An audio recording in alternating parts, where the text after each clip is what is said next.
The double-souled souls. Once in a quaint village nestled deep within a spooky forest, there lived a young boy named Timmy. He was an adventurous lad with a penchant for trouble and a flair for mischief. Timmy's family, though loving, was poor and struggled to make ends meet. One moonless night, as the owls hooted and the trees whispered eerie secrets, Timmy stumbled upon an old, decrepit witch's house. The place was surrounded by flickering torches, bubbling cauldrons, and suspiciously dancing broomsticks. The legend had it that the witch who lived there was notorious for making ominous deals with the villagers. Timmy, despite his fear, was intrigued by the idea of changing his family's fortune. He decided to make a wish, but not any ordinary wish. With a heart pounding like a drum, he wished for wealth beyond imagination, but in exchange, he would have to sell his mother's soul.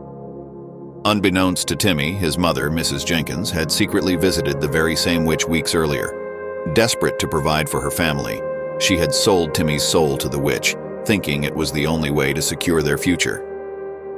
The next morning, an eerily cheery letter arrived at Timmy's doorstep, signed by the witch herself.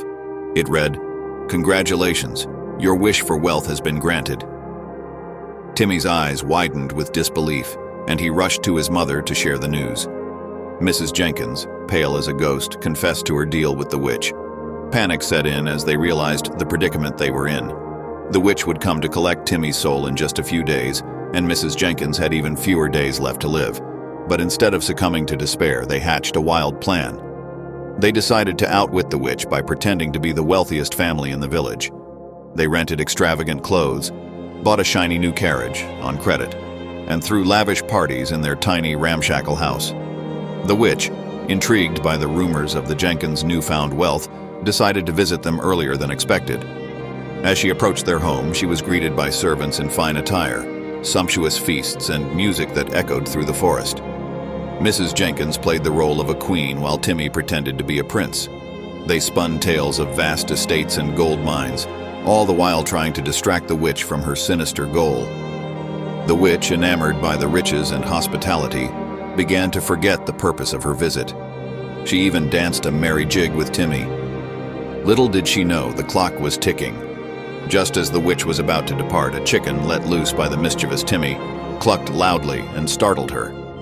In her haste to leave, she forgot all about collecting Timmy's soul and hurriedly retreated to her creepy abode. Timmy and Mrs. Jenkins breathed a sigh of relief, having successfully tricked the witch.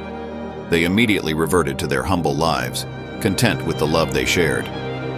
From that day on, Timmy learned that true wealth wasn't measured in gold, but in the love of his family.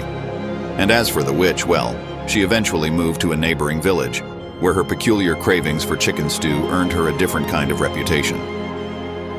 The Jenkins family lived happily ever after, never again meddling with witches and leaving the spooky forest for the owls, the trees, and the odd, adventurous soul to explore.